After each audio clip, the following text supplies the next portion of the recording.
I'm Tyler Locker, driver of the number 418 Blood Eagle four-cylinder. And I'm Cale Maben, driver of the number 17 Legend car. And I'm Levi Morris, driver of the M80 Legend car.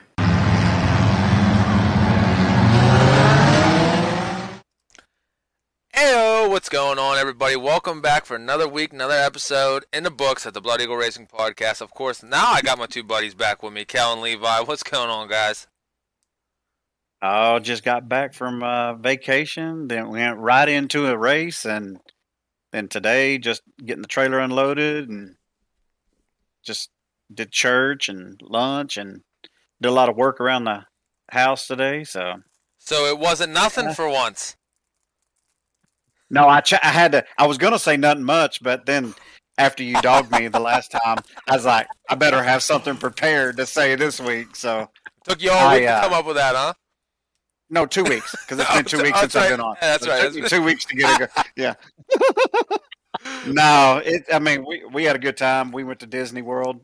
My wife's daughter is now working down there in the college program, so we went down there and got to see her and stuff. And she worked a little bit. Then after that, she would come and hang out with us, and we had a good time and just got to see a lot of stuff in short amount of time.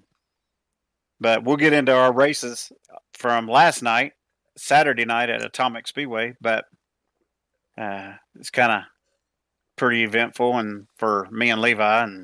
But other than that, just been traveling and having a good time. What do you say, Levi? Oh, I'm exhausted. Like on top of that, with me, I was out vacation this week, but we ended up being a pretty long haul for me since last weekend. We had a double header weekend down at Florence and Brush Creek. Then early in the morning flew out to Denver. Got to sightsee around there. Highlight of that one for me pretty much is we got to go up to the top of Pikes Peak. Oh, that's pretty cool. That's cool.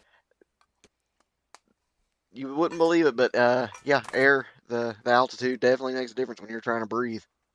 Like, I'm you can definitely feel the difference. Yeah, when I first got out of the vehicle up there and was walking around, I was like, this ain't too bad and all that. And then I decided to go on one of the hiking trails around the top of the summit, and I thought I was about to die. By the time I got back, I was so out of breath. Wow. But yeah, we flew out on Friday. Ended up not getting home till 3 o'clock in the morning, and then rushed around to get my car ready to go, and then right to Atomic we went. And like Cale said, it was a fun one, but I can give a whole detailed thing about all the stuff I went through with the doubleheader and into the Atomic. It was a lot of ups and downs, and I just about called you on the Sunday because I pretty much had Tyler Loggard luck on last Sunday. Oh, no kidding, huh? Yeah, it was. Well, I guess I'll go ahead and into it. Florence, we went there last Saturday, and we were going up thinking it was going to cancel the whole way, and that's one of the farthest away tracks we go to. It took us about 3.5 hours to get there, and the whole time we were going, it was raining. So we're sitting there thinking they're canceling. But I was like, the moment we decided to turn around and go back, they're going to race. So we went ahead and stuck it out and drove up, and sure enough, they tried to race, and the track really showed for it being wet the whole time. It rutted up pretty bad, and it definitely had some character. I mean, it was still fun being out there racing, but earlier before our feature started, there was a sport mod that barrel rolled 4 times down the track. I watched a modified bicycle and a crate late model bicycle, and I was like, that was all before we even staged. I was like, this is going to be a fun race. But ended up coming in with the top 10 there. Like, kept that streak going for a little bit. I think by that point it was like 7 or 8 top 10s in a row, and then going into Sunday, feeling all good. I was like, okay, this will be a quick night. Was looking for a good show because it was the big late model show in honor of Jackie Boggs at Brush Creek. So I was like, that was even if whatever happened with the Legend car, I was looking forward to watching the late models race. But got everything ready, got all sorted out, got in the car to go out for hot laps. Car felt pretty loose. Like the track was already pretty burned up right after because we were the last group to go out for hot laps. So I didn't have the car really adjusted for a real dry slick track, and ended up coming across a checkered line and started downshifting just to get the momentum down to exit off the track, and something exploded in the rear end. Limped the car back to the pits. About 4 or 5 of us, including our buddy Cole, was all working on the car, and about half hour later, I was like, "Yep, we're putting it back on the trailer. It's done." Yeah. So I ended up being a spectator on Sunday. Got back at 11. Got back at a little after 11 o'clock, and then here I'd turn right around 3 o'clock in the morning, Monday morning, to get up and drive to Cincinnati to fly out to Denver. That's pretty much the lone weekend I had Yeah. before me and Kel both took off on vacation. Well, I did see. Now heading into it'd be Atomic. Listen, you both were right there. What happened? I know. We talking about in the race? Yes. What happened? Well, we gotta lead into that because our night was horrible. We went out qualifying. Levi qualified, I think, 14th, and I was 15th out of 16 cars. I mean, it was just horrible. So we went to the heat race with what we had, and so in the heat race, I started 8th and finished 8th, and then the Levi actually finished 6th in his. So he started 12th in the feature. I started dead last, 15th, because the 16th guy broke. So I started dead last. And we tweaked on the car between the heat race and the feature. But between the heat race and the feature, yeah. And I started dead last, so I was rolling, man. This car felt good, and I was passing Levi for 7th, I think. And yep, about that time, the leader come around me on the bottom. In the second place, this was the checkered flag lap. It was the white flag lap. The leader lapped me on the 19th lap, and passed me on the inside, and the second place is on the outside. He got up on the berm, come down and clipped my right front, and I started spinning. And when after he clipped me, he hit the right rear of the leader, and both of them just started flipping. It was freaking wild. And Levi drove right through it. I can see how Levi with the Superman shirt on definitely flew right through it. I had just passed Levi. So I had just passed him on the white flag lap. Well, we don't run mirrors. Some of them guys do, but me and Levi don't. And I didn't know the leaders were coming. I was just happy I passed Levi for once because he's beat me all year long. And I passed him. And then here comes Ronnie on the inside, the leader, and then Bryce on the outside was on the top side. And like I said, he clipped me, and then he clipped Ronnie, and it was on after that. But so when they lined us back up, they reverted back to the last lap. So that lined me up, not 7th. It would have been 8th, but the leaders crashed. So that put us 5th and 6th, and that's the way we ended up. I couldn't get back by Levi. So I ended up. On top of that, you got pretty lucky because that track has a no stop rule, and when I went back and watched it, you was at a dead stop, and luckily they left you in 6th. Well, at that point, when we grouped back up in 6th, because they could have put you back at the tail. I know it. But that's crazy. Oh yeah, I had front row seats for that whole thing. It was wild looking. Because whenever I was coming under to take the white flag, I saw them put the blue and yellow stripe flag out, so I knew the leaders were going to be on one side or the other of me. I didn't exactly know, so I just held my car in the middle, and one got me on the bottom, and then Cale came around me on top, and then going down the back stretches when I saw Bryce come around, and next thing I know, carnage was going everywhere. I saw Bryce go up in the air. I didn't see Ronnie, and I think that's the bang I heard on my right side was when Ronnie flipped. Because all I knew to do was just like just grit my teeth and hope I get through it. Because Cale was turned around backwards right in front of me, and then 2 cars were flipping on on the other side of me. That was twice I had to dodge a bullet on that race because earlier on, the very first lap, coming around 1 and 2, two of them got together and one person was spinning around the track, and it was like a magnet for my car. He kept coming right towards me and right towards me and right towards me, and I just had to dynamite the brakes and managed to keep it rolling and got around him on the bottom, and then collected everything else up, and we had 19 green laps. Yeah. Well, take that back. We had one single car spin around the lap 10 or 11, but it's still pretty. It was pretty long stretches of green flag laps, and it just came down to the wire, and I had front row seats to a pretty wild show. Yeah, that was definitely wild. I saw a video and I was like, "Woo, buddy, that was close. Too close for me. Too close for me." Yeah, I can only imagine, Cal, your butt cheeks had to been clenching because mine was watching that video for you. So. Oh yeah, So, it was yeah. crazy. Well, hey, bro. at least you guys made it through it, and you guys are on to the next week. So so that's good. So I only ended up running on Friday. I ran Dog Hollow. Started last in the heat. I pulled a 49.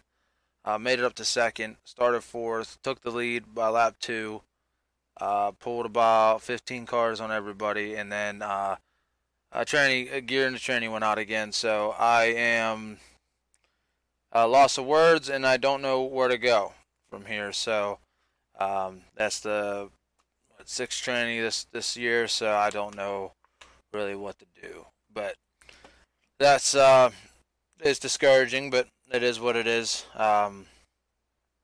Is it because the motor's exceeding the transmission spec, or what's? I ain't the only one. Listen, there's drag cars out there I know that got more than me, cause I'm naturally aspirated. So Yeah, true. and I have an HD tranny. I got the heavy duty tranny that they give in neons.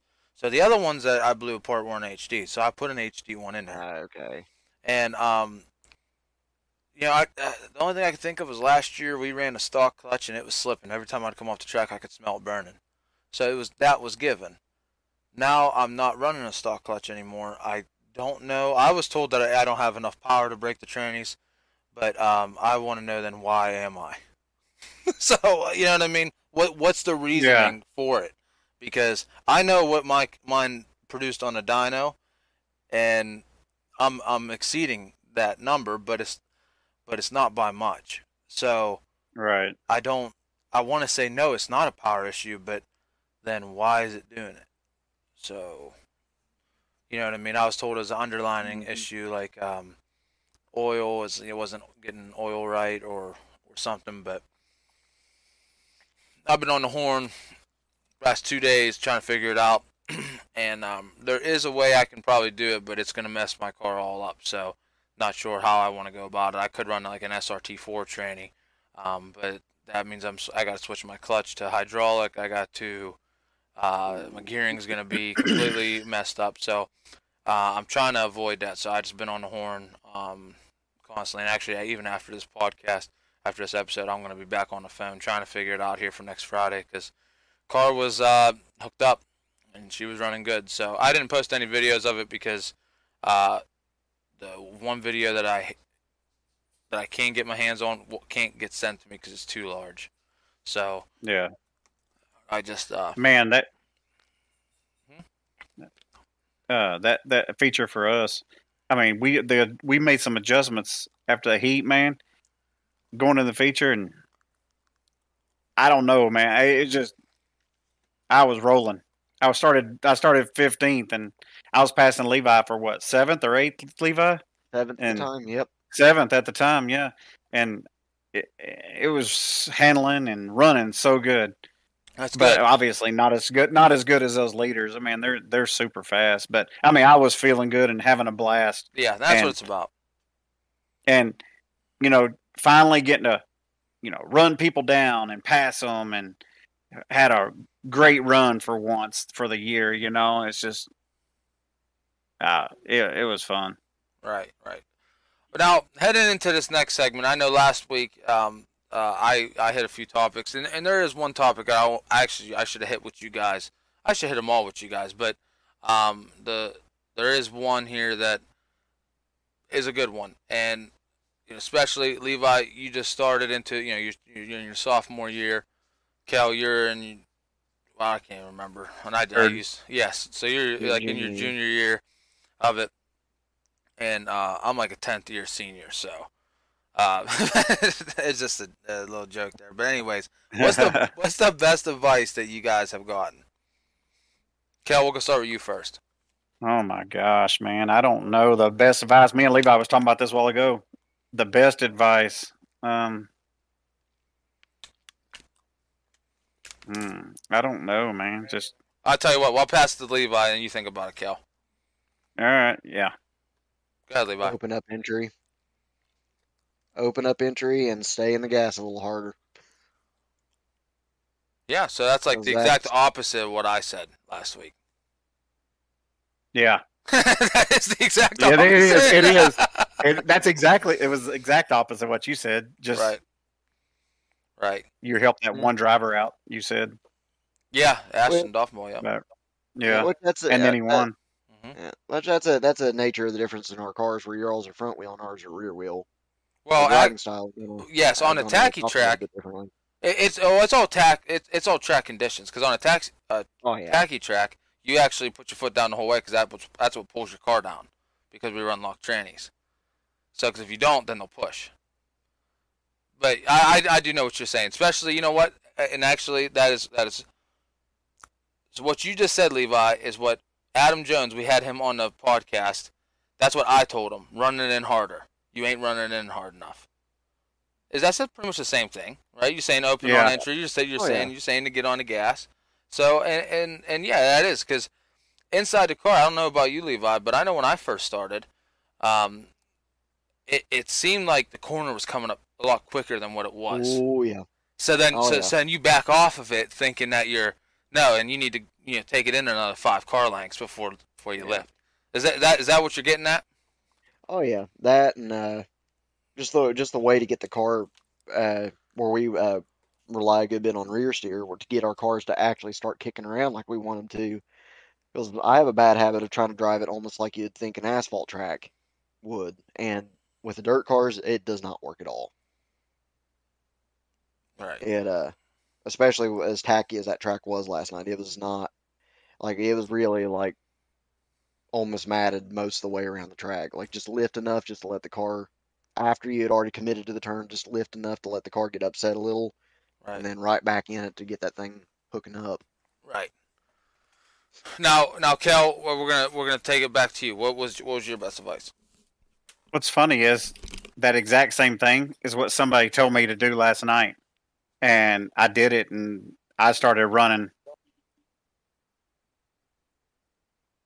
You know, I did the exact same advice what Levi, was told, and I used it last night, and it worked. So that was probably the best advice I've had. Yeah. Open up my entry and just stay in it a lot longer. Because I was telling the driver what it was doing. He goes, "You're letting off too soon." And when you're trying to turn left, if your car's wanting to go straight, so it feels like it's pushing, but you're not running it in hard enough. Right. So and that helped me. Yeah, for sure. And what's funny is you guys also got to think of it this way. Ashton was 17 at the time. When I got told this, I was a teenager, and teenagers are more reckless. You know what I mean? Lead foot. So that and you obviously you guys get into it way more mature and conservative.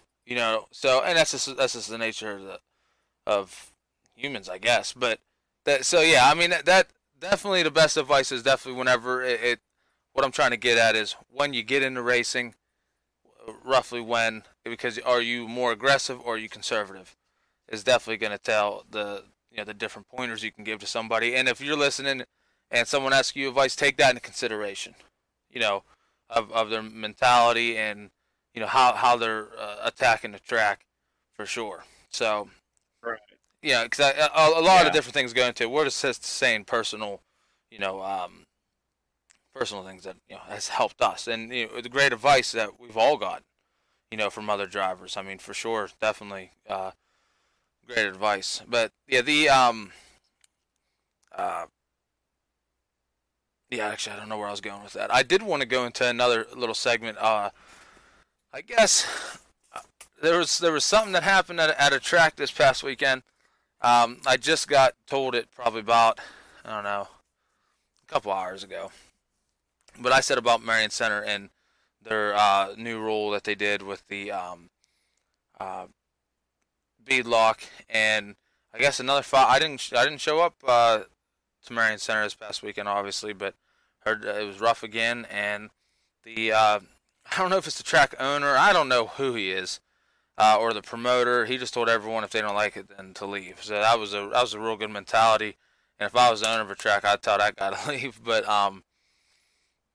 I guess one of the guys that I race against, he's a pretty good dude, and he was sticking up for the four-cylinder class, and me and him were talking earlier, and so what happened was the four-cylinder class at Marion Center always runs last.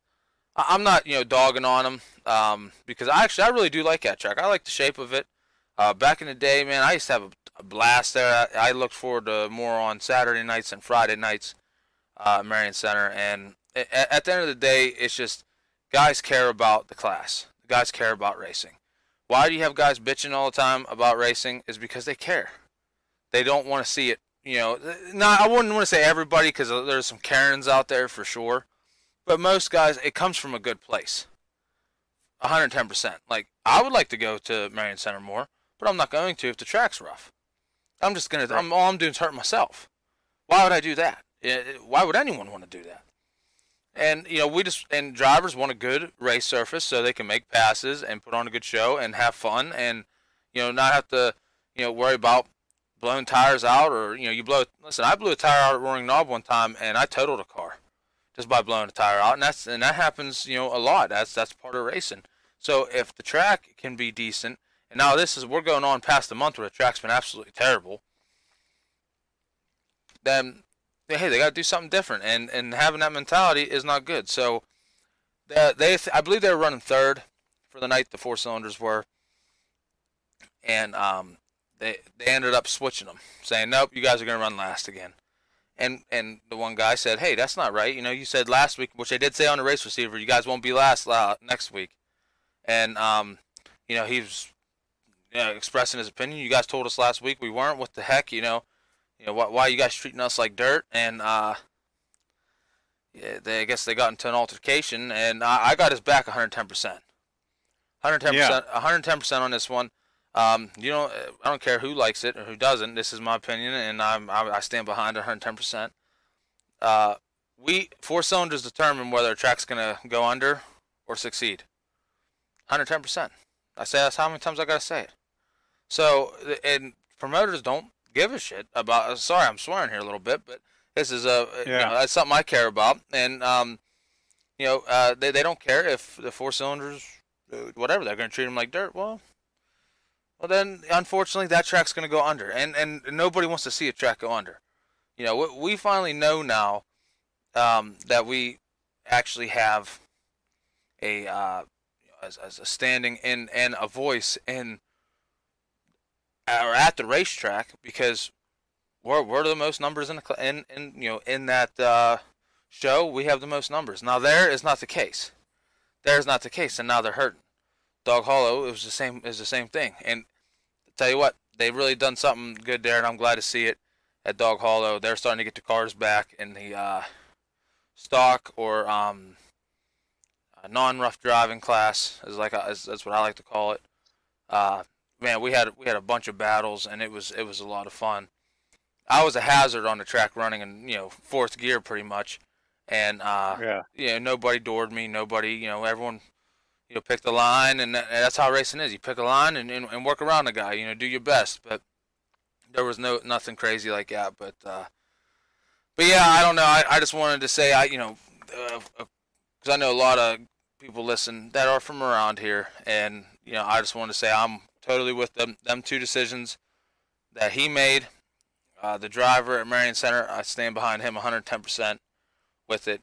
You just got to quit treating everyone like dirt. There's four cylinders like dirt. It is what it is. So, I mean, we got more money in our stuff than pure stocks.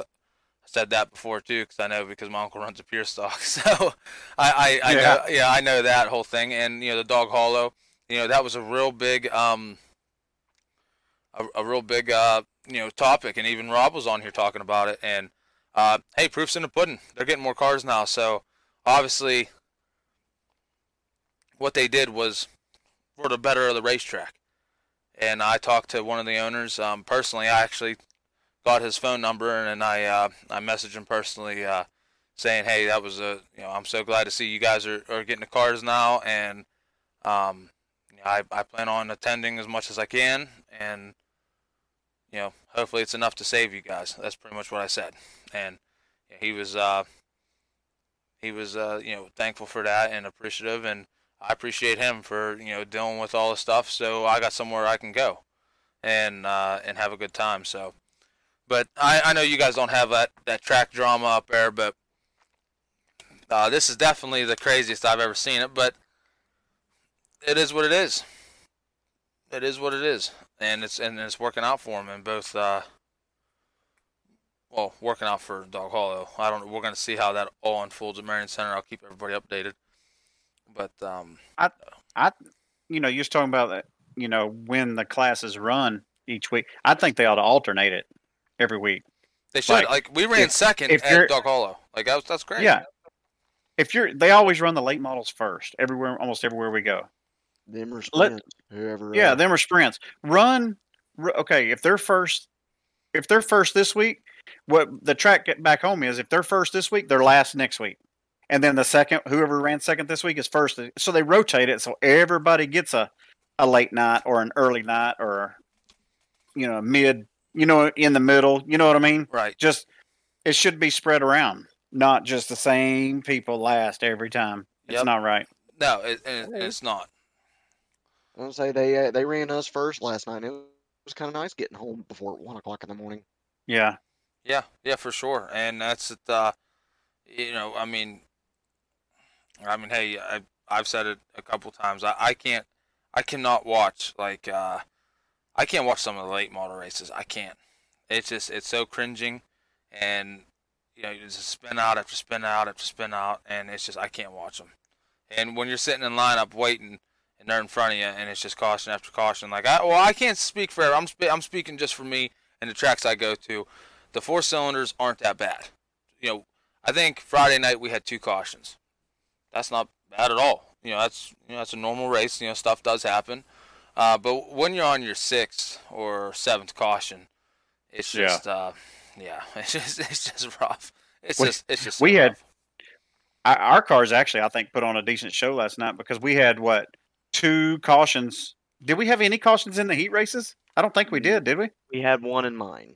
Okay, we had 3 cautions all night. That was in the caution was in the his heat race first one, and then we had one on the very first lap of the feature and the last lap.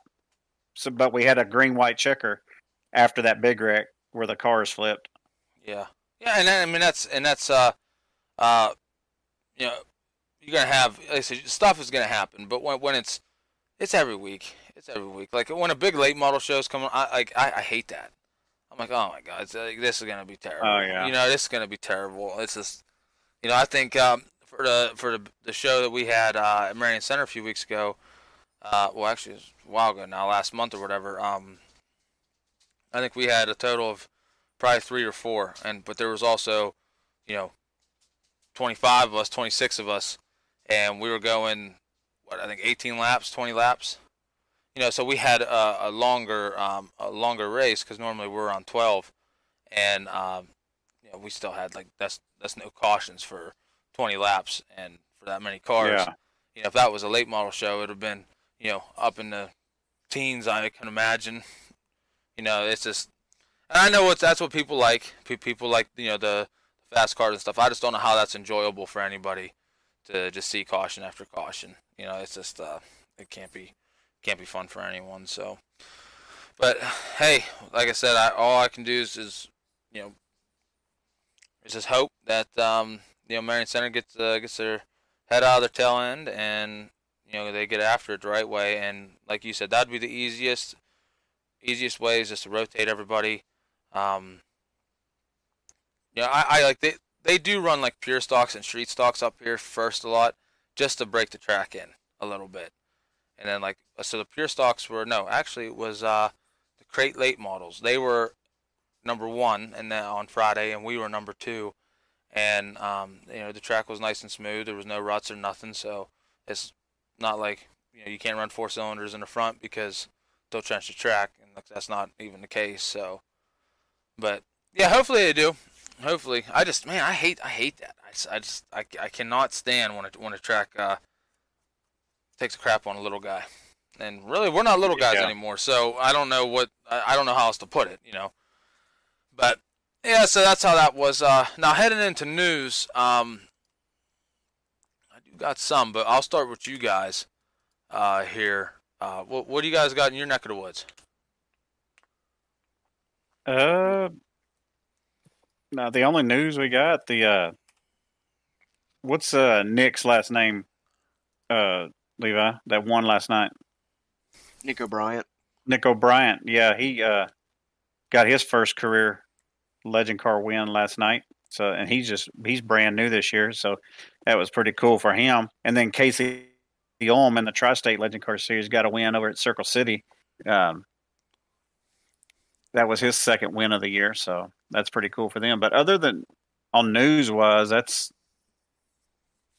all I got. I don't know about Levi. I'd say it's kind of a late update and all that because of course we weren't able to be on with Tyler last week for the podcast, but the 4B Forever 40, which is ironic because it's a late model show after what Tyler was talking about, the 4B Forever 40 actually got voted in as top race of the week on Flow Racing. So they are now going to be in for a voting for best race of the year come year's end. That's pretty good for our area. From what I saw in reviews and all that, that Brush Creek got a lot of praise for the way that race was put on. And it's probably the only race I've seen this year where late model racing didn't turn one lane by the end of the race. They were able to run just about wherever they wanted. Good deal. That's a good deal on that one. That's pretty much all I've got when it comes to that. Other than just what our plans are for going this week, which we're looking to go back to. We're going back to Brush Creek this Saturday. Where's a Tri-State Series running? Or are they off this week, Cale? I don't know. I'm gonna look right quick while y'all are talking that. Let's see. They might be off. Gotcha. You plan on getting your training put back together and get out this week, Tyler, or are you going to be? What's your plans for racing next weekend? I don't know. I don't know. This next phone call I'm gonna make is gonna tell me what I'm gonna do. So going to make or break a race weekend. Yeah, because if I throw another transmission in it, I'm just gonna blow a gear out of training again. So it's a constant thing that's happening. So I don't. Is it okay? Going back to that, is it the same thing that keeps failing on all those transmissions, or is it different parts every time? Okay, so we did have a problem with welds. Like the weld wouldn't completely break, but like a little piece of it would chip off and then destroy it. But that's not a problem anymore. We fixed that last year. But this year, it is the same problem. It will pop out, pop out, pop out. I'll hold it. When I hold it, it'll go. So anyone's listening and wants to help me, I'm all ears because I got nothing. So and it only happens in the corners. So I'll go in the corner, and it's not like I'm bouncing around or nothing. It'll be nice and smooth. It'll pop out. I'll push it back in. It'll stay in for another half a lap. Then I'll pop back out again, and then I'll hold it. And then I'll drive with one hand while I'm holding it in gear, and then it'll let loose. So that's definitely a synchronizer problem. I know that, but I need to know why it's doing it, and I haven't dug into it yet. I haven't split that tranny apart yet. So I'm going to tomorrow. I'm going to split it apart to see if it's messing the gears up or is it just the synchronizers. Now, get a better synchronizer. No, they don't make them, so I don't know what to do. So yeah, it's not like an axle. Like an axle went bad, you change it. You know what I mean? Clutch goes bad, you change it. How do you change this? You know, it's a definitely an odd problem to have, and we'll get it figured out though. Luckily I know enough people, so it's just when. When am I going to be back? I'd like to be back on track Friday because, I tell you what, we were putting a whoop down on them boys on Friday, for sure. So I'd like to get back out there and get it done. So, but did you The find it, Kel? Tri-State Legend Car, yeah, Tri-State Legend Car Series is going to race at the MRP Raceway Park this Friday night Okay. on the 22nd. All right, good deal. Now I have the SCDRA Northeast. Matthew Browning wins at I believe it's Pecan or Pecan.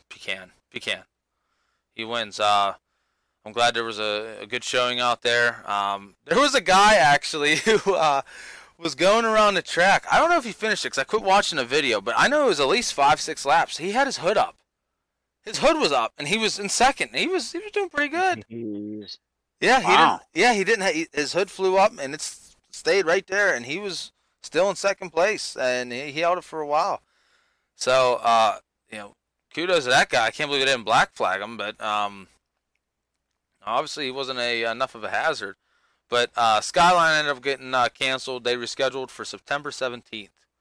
That is the night after the Pecan event, 5K event at Pecan. So, yeah, that video was pretty crazy to watch, and congratulations to Matthew Browning again on the dub of the SCDRA Northeast race. So good for him, man. That's awesome. That's awesome. But all right, well, that's all I got. Levi, you want to lead us off here in the sponsors, and whenever you're ready. Yes, sir. Yes, we would like to thank, for sponsors, we would like to thank Cliffbird Chassis, Southern Ohio Speed. Yeah, I'm actually dropping the ball right there because I completely flipped on it. We'd also like to thank Scioto Smiles, First Guardian, Texas Auto Ranch, and NK Tuning, along with the TL General Labor. If you would like to become a sponsor for the podcast, or even if you want to get your name out on our cars, just get a hold of us and we'll get your stickers on there, and more than likely we'll end up pulling you in and having a little chat with you, let you talk about what all you do on your daily life, and well, just get a hold of us and we'll get you there.